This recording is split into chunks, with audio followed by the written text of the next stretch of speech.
भारतीय लोकतंत्र की धड़कन कहाँ बसती है अगर आप पूछें तो ज्यादातर लोग शायद कहेंगे संसद भवन।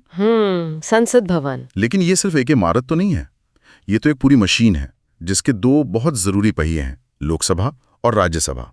बिल्कुल। आज हम इसी मशीनरी को जरा परत दर परत समझने की कोशिश करेंगे।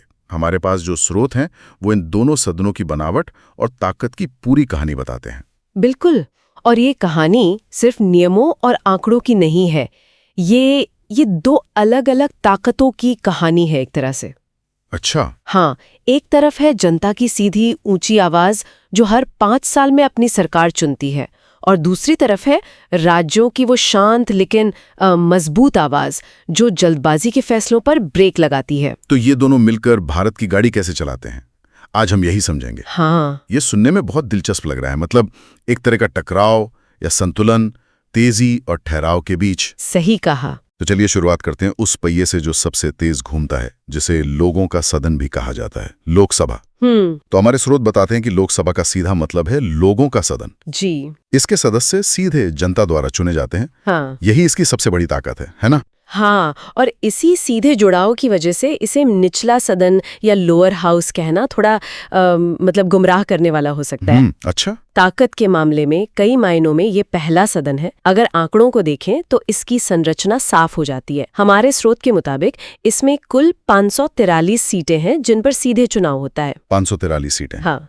वैसे संविधान अधिकतम 552 सदस्यों की इजाजत देता है, लेकिन फिलहाल संख्या 543 है। और ये 543 लोग मतलब पूरे देश की आवाज हैं। जी। अभी की बात करें तो 24 जून 2024 से 18वीं लोकसभा चल रही है। स्रोत के अनुसार सदन के नेता नरेंद्र मोदी हैं और विपक्ष के नेता के तौर पर राहुल गांधी का नाम है, और सदन की कार्रवाई को चलाने वाले अध्यक्ष यानी स्पीकर ओम बिरला हैं। ये पद बहुत महत्वपूर्ण है, लेकिन लोकसभा की असली पहचान आप कह सकते हैं उसके कार्यकाल से है। 5 साल। सिर्फ 5 साल। इसका मतलब है कि हर 5 साल में सरकार को जनता की अदालत में वापस जाना पड़ता है। ये एक स्थायी सदन नहीं है। मतलब हर 5 साल में एक रीसेट बटन दबाया जाता है। बिल्कुल। शुरूत में एक और दिलचस्प बात लिखी है कि प्रधानमंत्री की सलाह पर राष्ट्रपति इसे 5 साल से पहले भी भंग कर सकते हैं। हाँ, यानी सरकार पर हमेशा एक तलवार लटकी रहती है। अगर वो सदन का विश्वास खो देती है तो कार्यकाल पूरा होने से पहले ही खेल खत्म हो सकता है। बिल्कुल। ये चीज इसे जनता की नब्ज पर बनाए रखती है, और इसका काम करने का तरीका भी बहुत व्यवस्थित है। साल में 3 सत्र होते हैं। 3 सत्र। पहला बजट सत्र जो सबसे लंबा होता है, फरवरी से मई तक। इसमें देश के बजट पर बहस होती है।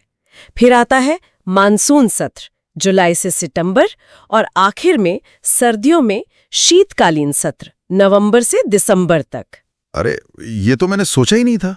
मतलब जो बजट सत्र का फॉर्मेट आज है वो 1952 से वैसे ही चला रहा है। जी हाँ। जब पहली लोकसभा बनी थी तब भी यही 3 सत्र हुए थे। ये तो एक तरह की जिंदा परंपरा है जो 70 सालों से चली आ रही है। हाँ, और उस पहली लोकसभा का जिक्र भी जरूरी है। पहले आम चुनाव 1951-52 में हुए थे, जो उस वक्त दुनिया का सबसे बड़ा लोकतांत्रिक प्रयोग था, और पहली बैठक 13 मई 1952 को हुई। कमाल है। ये जानना भी दिलचस्प है कि उस पहली लोकसभा में 14 राजनीतिक दल थे। इसने शुरुआत से ही भारत की बहुदलीय राजनीति की नींव रख दी थी। स्रोत में कुछ और भी तथ्य दिए गए हैं, जैसे लोकसभा का सदस्य बनने के लिए न्यूनतम उम्र 25 साल होनी चाहिए। सिर्फ 25 साल। और लोकसभा की पहली महिला अध्यक्ष मीरा कुमार थीं। ये छोटे छोटे तथ्य उस बड़ी तस्वीर को पूरा करते हैं कि ये सदन कैसे विकसित हुआ है। 25 साल की उम्र यानी ये युवाओं की ऊर्जा और जोश को भी एक मंच देता है। सही कहा। ये सदन सीधे जनता के गुस्से, उनकी उम्मीदों का आईना है। यहाँ फैसले तेजी से होते हैं, बहसें गर्म होती हैं, और हर 5 साल में जनता तय करती है कि कौन इस सदन में बैठेगा। तो ये तो हुई उस सदन की बात जो सीधे जनता के मूड के हिसाब से चलता है। लेकिन जैसा आपने शुरू में कहा, लोकतंत्र सिर्फ जोश से नहीं, होश से भी चलता है। बिल्कुल। और शायद इसी होश या विवेक को बनाए रखने के लिए हमारे संविधान ने एक दूसरे सदन की व्यवस्था की है, राज्यसभा। आपने बिल्कुल सही पकड़ा। अगर लोकसभा एक तेज रफ्तार वाली गाड़ी है, तो राज्यसभा एक तरह का स्पीड ब्रेकर है। स्पीड ब्रेकर, या यूं कहें कि एक अनुभवी सहचालक है जो बताता है कि आगे रास्ता कैसा है। इसका नाम ही है राज्यों की परिषद, काउंसिल ऑफ स्टेट्स। यहाँ प्रतिनिधित्व जनता का नहीं बल्कि भारत के राज्यों और केंद्र शासित प्रदेशों का होता है। और इसकी बनावट भी लोकसभा से एकदम अलग है।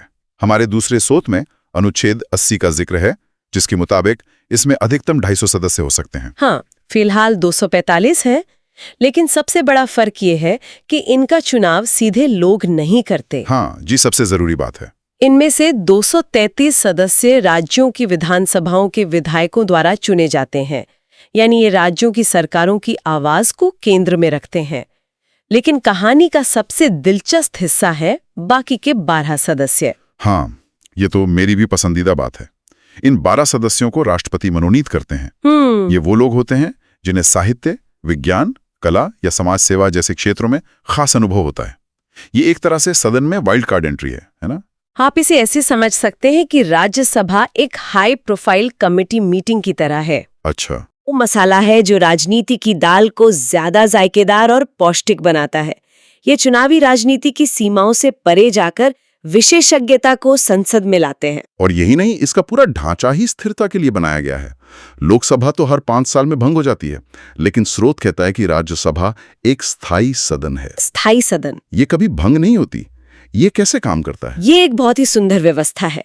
इसके 1/3 सदस्य हर 2 साल में रिटायर हो जाते हैं और उनकी जगह नए सदस्य आ जाते हैं। हर 2 साल में? हाँ, इस तरह हर सदस्य का अपना कार्यकाल 6 साल का होता है। अच्छा, 6 साल का। इसका नतीजा ये होता है कि राज्यसभा हमेशा चलती रहती है।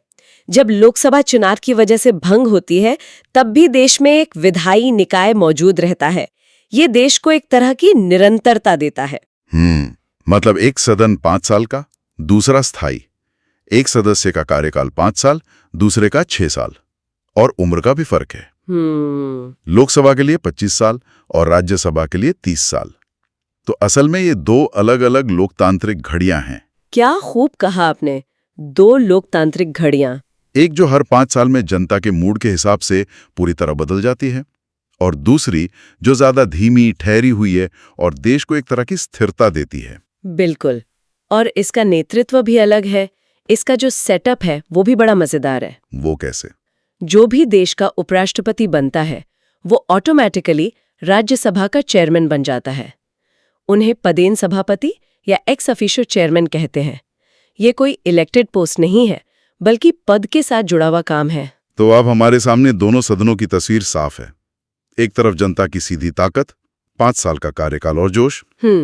दूसरी तरफ राज्यों का प्रतिनिधित्व, विशेषज्ञों की मौजूदगी, 6 साल का कार्यकाल और ठहराव। पर यहां से असली सवाल शुरू होता है। हाँ। जब इन दोनों में टकराव होता है तो क्या होता है?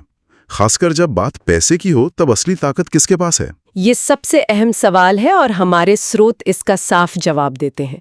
जब बात धन विधेयक यानी मनी बिल की आती है तो पल्ला पूरी तरह से लोकसभा की तरफ झुका होता है। अच्छा। संविधान कहता है कि धन विधेयक सिर्फ और सिर्फ लोकसभा में ही पेश किया जा सकता है। 1 मिनट, मतलब राज्यसभा इस पर बहस भी नहीं कर सकती? बहस कर सकती है, लेकिन उसकी ताकत बहुत सीमित है।